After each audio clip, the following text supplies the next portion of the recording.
Muito boa noite, é com muita alegria que nós começamos mais um programa de Direção Espiritual. Nós que somos filhos da ressurreição, que vivemos o desafio diário de ressurgir, de reencontrar o caminho que nos leva ao Senhor. Essa canção que faz parte do CD O Amor Me Elegeu, uma belíssima composição do Valmir Alencar, que traz justamente o tema do Evangelho, que nos faz pensar a história dos dois discípulos de Emaús, sempre colocando-nos na cena. Os dois discípulos viviam a desilusão do Calvário. Quantas vezes nós já falamos aqui que o Calvário foi uma experiência para os discípulos de desilusão? Eles acreditavam que o reino de Deus, que Jesus tanto dizia ter vindo implantar, aconteceria ainda com a presença de Jesus. Muitos tinham uma ilusão não, né? Uma compreensão. Nós não podemos dizer que eles estavam iludidos. Eles apenas ainda não tinham o conhecimento da plena verdade. Conviviam com Jesus, escutavam o tempo todo aquele discurso libertador do Senhor e acreditavam que a libertação que o Senhor dizia, que o novo reino que o Senhor prometia tanto em seus discursos, seria de repente demolir as estruturas do Império Romano, retirar os romanos do poder, sair daquele jugo de escravidão que o povo vivia. Então, certamente, no coração de muitos que presenciaram o Calvário, havia uma desilusão. Tanto é que na continuidade dos acontecimentos após o Calvário, muitos discípulos voltaram aos seus antigos ofícios. Pedro voltou a pescar e levou com ele alguns. Um retomar da vida antiga porque as esperanças estavam de alguma forma fragilizadas. A experiência dos discípulos de Emaús é muito fecunda porque é um pouco do que nós experimentamos também. Eles estavam voltando para a sua terra, porque já não tinha mais sentido permanecer em Jerusalém. O mestre estava morto. Então, voltar para Emaús, fazer o caminho de volta, significa, dentro deste contexto, retomar o que era antigo. Vamos lá, já que não deu certo o que ele nos prometeu, vamos retomar a nossa vida. Então, é claro que esses dois, e nós não podemos dizer que são homens, se são mulheres, são discípulos. Eu gosto de pensar que é um casal. Uma família que volta depois de um processo de desilusão.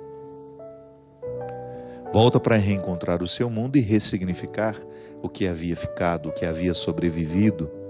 Certamente esses discípulos também tinham deixado tudo para estar com Jesus. Então eles experimentavam essa desilusão, não deu certo. Aquilo que nós havíamos planejado para a nossa vida caiu por terra.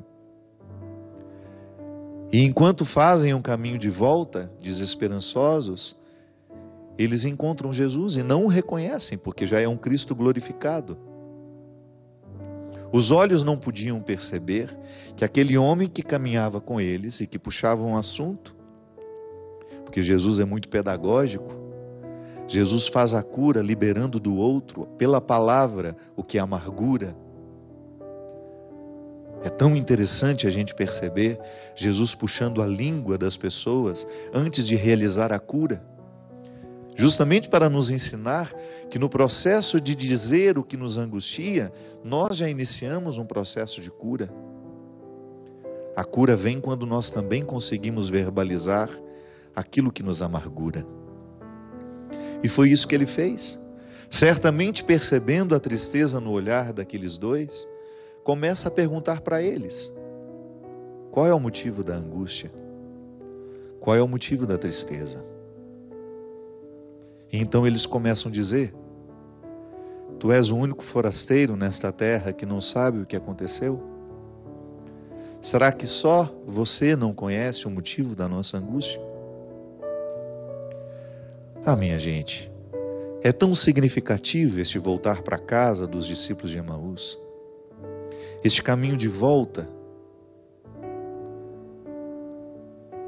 Este caminho que coloca Jesus como aquele que vai ajudando a ressignificar o que eles voltam para buscar. Na verdade, eles voltam para casa desiludidos, mas quando chega no lugar de seu destino e o mestre insinua que continuará o caminho, os discípulos convidam que ele ficasse, porque já era tarde. Um dia inteiro de caminhada, certamente estava cansado. Fique, nós lhe oferecemos o pouso, né? Já é tarde, o dia se declina. E Jesus ficou com eles. E no momento de partir o pão, eles o reconheceram. Porque o partir do pão é significativo na Sagrada Escritura. Não é só matar a fome do corpo, mas é também matar a fome da alma. E então, os discípulos perceberam que o Senhor havia ressuscitado. E o principal sinal da ressurreição na vida dos dois é justamente o partir do pão. Isto é, continua em nós, é o alimento que nutre a nossa esperança, o Senhor aqui. Então já não chore, Jerusalém, o Senhor está vivo, Ele ressuscitou. Fico pensando que nós também, nos nossos caminhos, nas muitas estradas, e aqui eu pego o termo estrada no sentido metafórico, esses caminhos que nós andamos por dentro, que não são os caminhos que nós andamos por fora. Ainda ontem, presidindo uma cerimônia de um casamento, eu falava com os noivos que essa distância que eles andam da porta da igreja até o altar não é nada perto das distâncias que eles precisaram andar um dentro do outro para que aquele casamento se tornasse possível. Ainda fiz questão de catequeticamente dizer, né? O padre não celebra casamento de ninguém. Quem celebra casamento são os noivos. Eu nunca celebrei casamento. Eu apenas presido. Porque quem celebra o matrimônio são os noivos. São eles que estão recebendo um dentro do outro. Eu lhe recebo como minha esposa, eu lhe recebo como meu esposo. O sacramento é celebrado por eles, eu estou apenas ali em nome da igreja presidindo. Mas quantas distâncias eles precisaram andar para que eles tivessem o direito de dizer: eu escolho você, eu quero você em minha vida. Talvez seja por isso que muitos casamentos nem aconteçam de verdade, né? Porque as partes não estão celebrando. E a igreja é muito sábia em declarar nulidade assim. Não houve a celebração das partes. O que houve foi apenas um teatro. E o padre, muito bem intencionado, achava que presidia o que não estava acontecendo no coração dos noivos. As distâncias que nós andamos por dentro são essas que nos fortalecem, são essas que nos unem. Eu canso de dizer isso, né? Não basta morar na mesma casa, não basta a gente ter o mesmo sangue, não basta a gente ter o vínculo do parentesco. Se a gente não andou dentro do outro ao longo da nossa vida, nós não somos íntimos de ninguém. Podemos até ser parentes, familiares, mas nós não moramos um dentro do outro.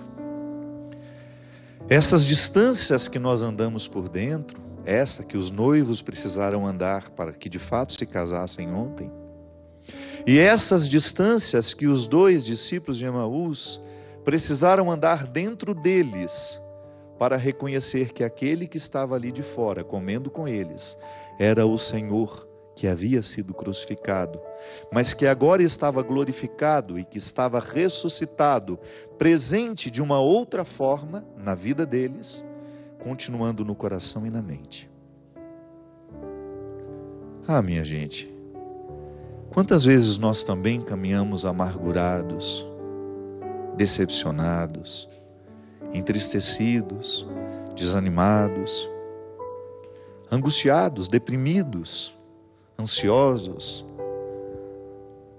Quantas vezes nós também estamos vivendo os nossos deslocamentos, volto a dizer que não são meramente geográficos, Não é um andar daqui até ali, mas é um andar aqui dentro.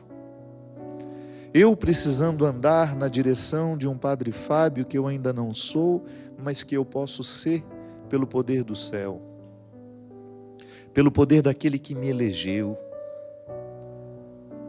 Mas um Padre Fábio que eu não alcançarei se eu insistir em permanecer parado onde eu estou.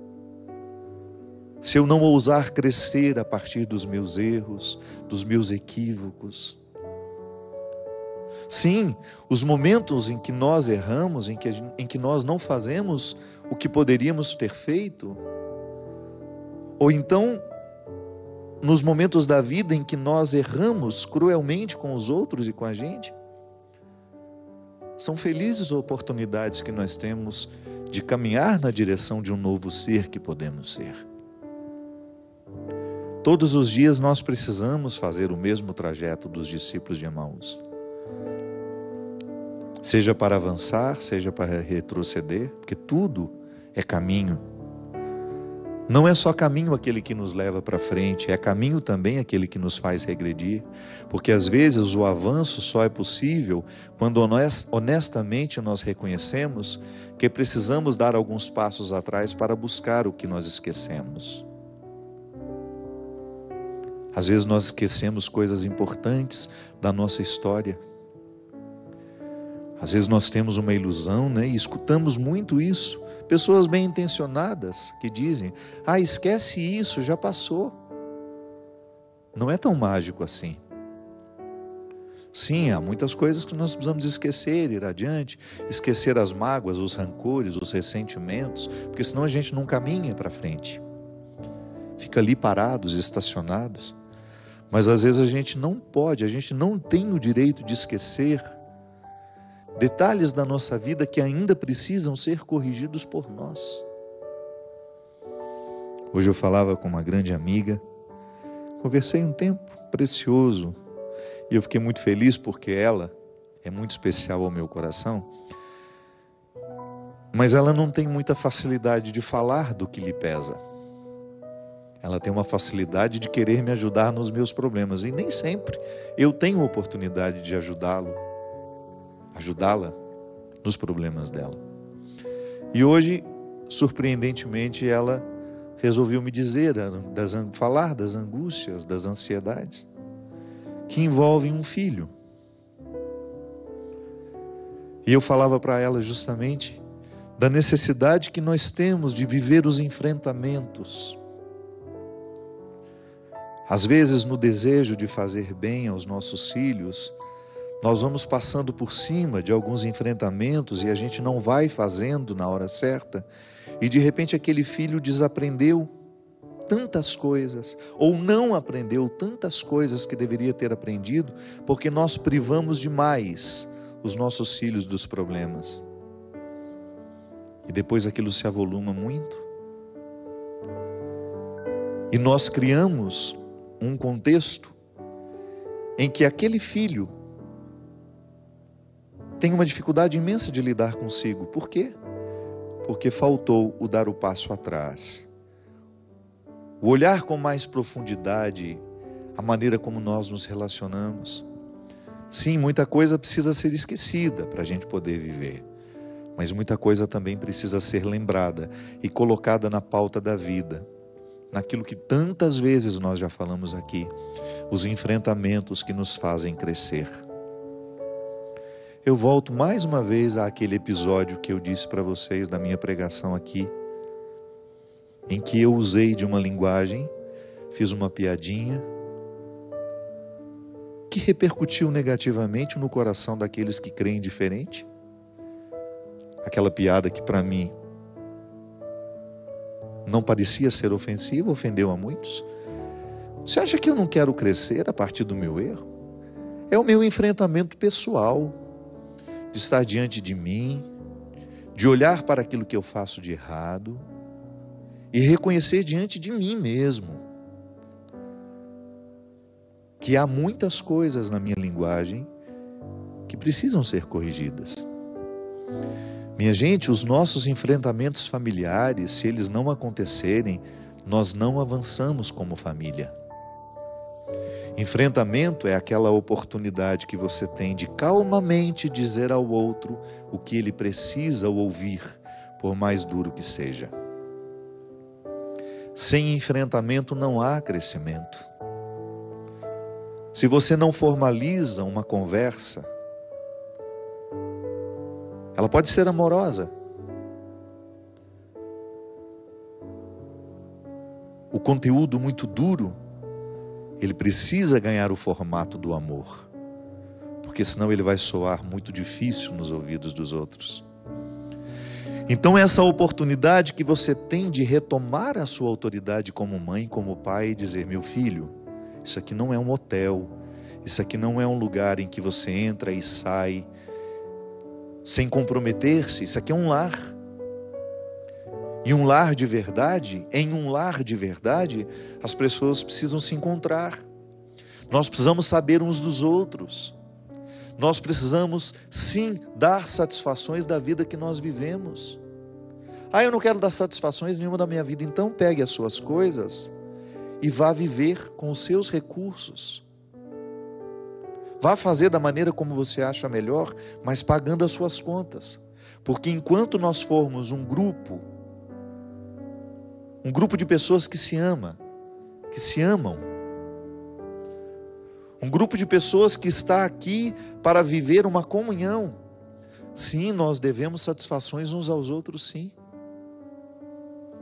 Seria muita irresponsabilidade da nossa parte a gente começar a liberar os nossos filhos para que eles vivam como eles querem debaixo do nosso teto, porque nós estamos pecando contra a autoridade. Padre, mas ele já é maior de idade, mas está sob o seu teto. E este estar sob o mesmo teto precisa nos comprometer.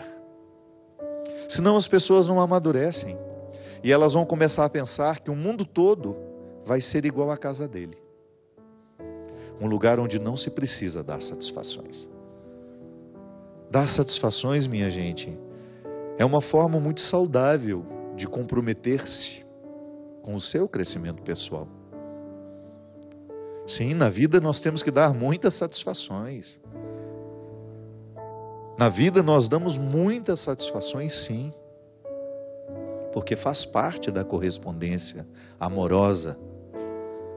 Eu me interesso, sim, por aquilo que eu posso fazer pelos que amo, e me interesso sobretudo por aquilo que percebo que eles podem fazer por eles mesmos. E quando não há essa correspondência, eu no papel de pai, no papel de mãe, no papel de irmão, eu tenho o direito sim de pontuar. Não aos gritos, mas através de uma conversa amorosa, como convém a pessoas que se amam. Nós não podemos entender pessoas que vivam dentro da mesma casa sem que o diálogo esteja estabelecido. E era justamente esse o sofrimento da minha amiga. De perceber que um status quo foi se estabelecendo e as pessoas foram se acostumando a não perguntarem, a não serem respondidas, a não se sentirem motivadas a dizer, a darem satisfações de onde vão, aonde estão, com quem estão, como gastamos o nosso dinheiro, com quem gastamos o nosso dinheiro. E aí nós vamos ficando amargurados porque nós vamos percebendo que nós não estamos cumprindo o nosso papel.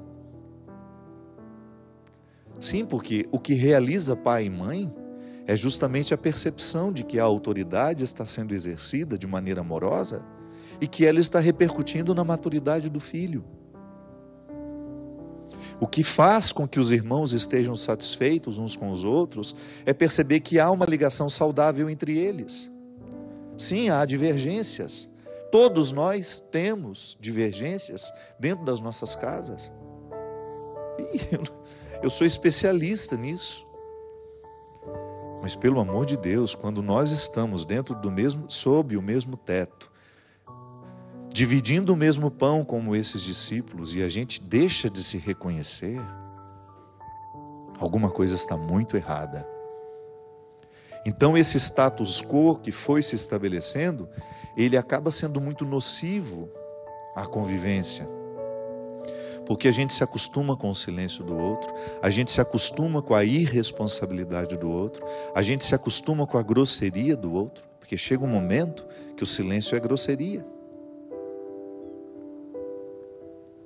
Eu não dar satisfações àqueles que eu amo, da vida que eu vivo, é uma forma estranha de ser grosseiro, de não corresponder ao amor que recebo. Não há nada mais triste do que a gente ser transformado em caixa eletrônico. Não há nada mais triste nas nossas relações familiares, aqueles que têm um pouco mais condições do que os outros, de serem interpretados como caixas eletrônicos. Um cartão de débito que você procura quando precisa de alguma coisa. Isso não é amor. Nada pode nos frustrar mais na nossa relação pessoal do que você perceber que o outro lhe interpreta assim, como um caixa eletrônico que a gente busca, retira o que precisa, dá as costas e só retorna quando uma nova necessidade nos surpreende. Transformar o outro numa instância prática de solução de problemas é uma crueldade sem tamanho. E isso não é amor. Isso é relação utilitária. Isso é instrumentalizar o outro. É retirar o significado mais profundo que o outro tem. É meu pai, é minha mãe, é meu irmão. Não é o meu caixa eletrônico. E a ele devo satisfações, sim, de olhar nos olhos, de contar o que está acontecendo, quais são as minhas dificuldades, quais são os meus desafios, quais são as minhas dores, por que me tranco dentro do quarto, por que sofro dentro do quarto, por que passo a minha vida ali trancado. É direito do outro ter acesso ao que nós sofremos. Quando a gente começa a se blindar e não permitir que o outro tenha acesso aos nossos sentimentos, nós estamos cometendo uma crueldade com o outro. Porque quem nos ama de verdade sofre dobrado quando nos vê assim.